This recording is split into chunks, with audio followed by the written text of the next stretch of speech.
Vous êtes chez Dimbi TV News. Abonnez-vous sur Dimbi TV News. Abonnez-vous sur Dimbi TV News.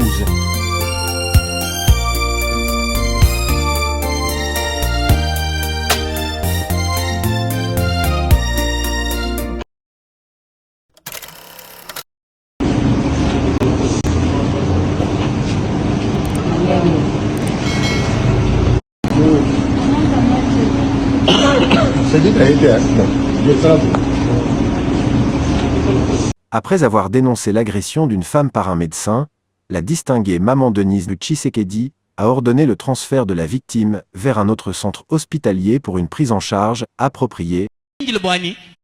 Amen. Quand nous prêchons ici, nous sommes en train de construire l'arche. Et quand on construisait l'arche, c'était des coups de marteau, c'était des coups de scie.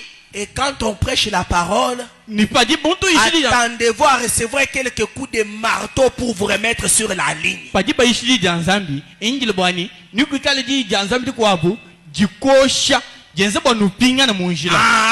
à ce qu'il y ait un peu de morceaux qui vont tomber avec les scies. Voici la réaction d'un frère. J'ai mené une enquête sur le médecin accusé d'avoir agressé sa patiente. Il s'avère que c'est un médecin expérimenté, de surcroît un homme de Dieu qui a toujours été professionnel et exemplaire. Je le condamne d'avoir perdu son sang-froid devant une patiente visiblement agressive. Mes chers compatriotes, n'oublions pas que les médecins sauvent des vies. Ne les crucifions pas.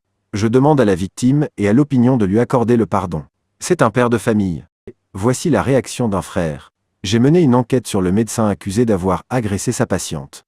Il s'avère que c'est un médecin expérimenté, de surcroît un homme de Dieu qui a toujours été professionnel et exemplaire. Je le condamne d'avoir perdu son sang-froid devant une patiente visiblement agressive. Mes chers compatriotes, n'oublions pas que les médecins sauvent des vies. Ne les crucifions pas. Je demande à la victime et à l'opinion de lui accorder le pardon. C'est un père de famille. Je viens essayer un peu de parler de la situation actuelle qui s'est passée à l'hôpital de Kinkole entre les confrères David et une femme et une patriante. Nous avons tous vu cette vidéo-là et on ne nous interdit pas de faire des analyses. On ne nous interdit pas non plus de donner notre point de vue. En fait, après analyse approfondie, moi j'ai compris que, et puis après avoir auditionné plusieurs fois la vidéo, les confrères David n'avaient pas l'intention de faire du mal à cette dame-là. Il n'y avait pas d'intention, même pas une petite intention de faire du mal. Ce qui avait motivé, moi je suis médecin, j'ai travaillé dans une maternité, je connais ce qui se passe dans des salles d'accouchement, je connais ce qu'il y a quand tu perds, en tant que médecin, ce que tu peux subir quand tu perds une femme sur la table d'accouchement. Et surtout quand tu perds une dame bêtement sur la table d'accouchement. On peut t'appeler, on peut même t'amener au parc. Et tu vas beaucoup dépenser. Mais ici, on se retrouve dans une situation où les confrères qui travaillent dans cette maternité pendant un peu longtemps, il était obligé de sauver cette dame-là. Et vous-même, vous savez les conditions que les médecins traversent actuellement. Les médecins congolais, on ne devrait pas se valer la face. Même nos autorités connaissent. Les autorités connaissent que les médecins traversent les moments très, très, très difficiles. Les médecins sont sous pression. Si vous voyez l'année qui vient de s'écouler ici, l'année 2025, plusieurs médecins sont morts. C'est l'année où la corporation médicale a cumulé plus de morts depuis la création de la corporation médicale en République démocratique du Congo. C'est l'année 2025 où il y a eu plusieurs médecins qui sont morts. Et jusqu'à là, la cause des décès des médecins du pic de décès des médecins de 2025, la cause n'est pas encore déterminée. Et moi, je penserais que ce sont les conditions difficiles que les médecins traversent qui sont peut-être à la base.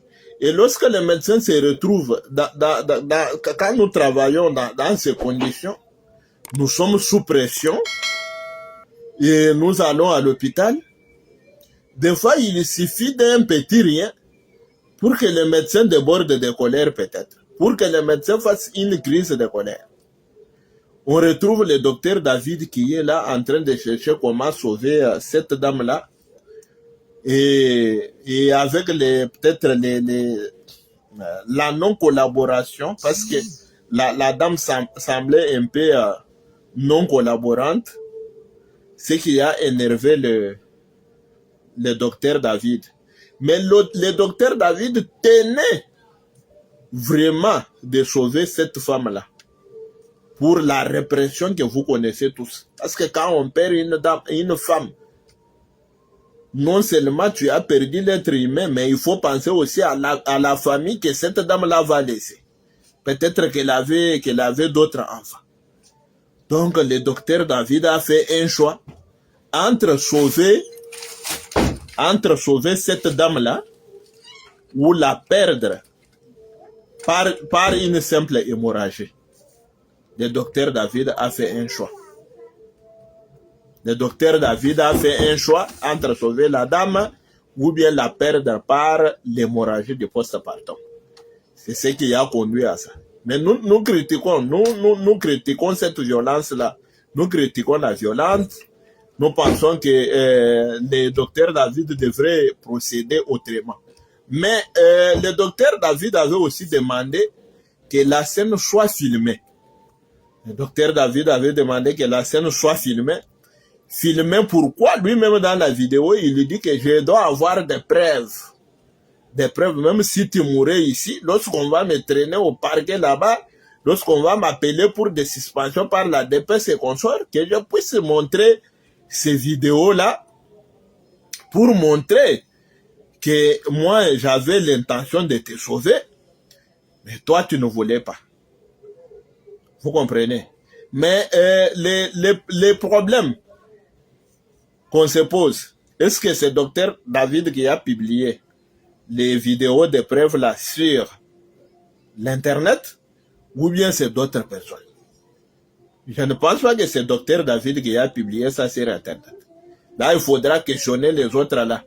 Donc, voir les gens. Je suis en train de présenter vraiment mes excuses au nom de la corporation et au nom de tout le médecin qui œuvre dans cette ville. Vous savez que le chef de l'État lui-même est en train d'œuvrer pour la gratuité de la maternité, pour qu'une personne puisse être prise en charge dignement. Et puis le gouverneur de la ville ne cesse de nous rappeler que la santé humaine devrait être au centre de nos préoccupations. Mais malheureusement, ce qui s'est passé au niveau de CNPP Kikole a choqué tout le monde. Ça nous a énormément choqué. Nous présentons nos sincères excuses à toutes les personnes qui ont pu voir ces images-là, mais nous les rassurons que nous prendrons toutes les dispositions possibles pour que de tels événements ne puissent plus se reproduire. Et ces médecins-là, à l'instant que je vous parle, il est en train d'être auditionné et puis il sera arrêté. Et au niveau de l'ordre de médecins, nous plaidons parce que là-bas c'est la loi, nous plaidons qu'il puisse être radié à l'ordre de médecins, parce que ça fait la honte, de notre corporation. Et puis c'est ce qui a même fait que je puisse convoquer urgemment le président urbain de l'ordre de médecins et son comité pour qu'on puisse statuer. Premièrement, en tant que ministre provincial de la Santé, je suis...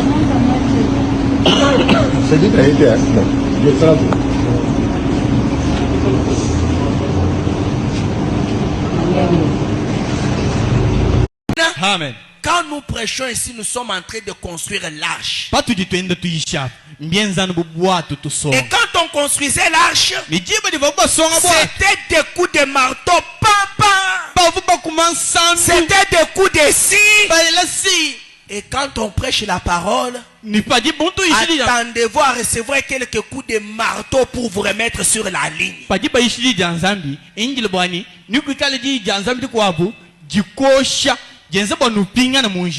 Attendez-vous à ce qu'il y ait un peu de morceaux qui vont tomber avec les scies.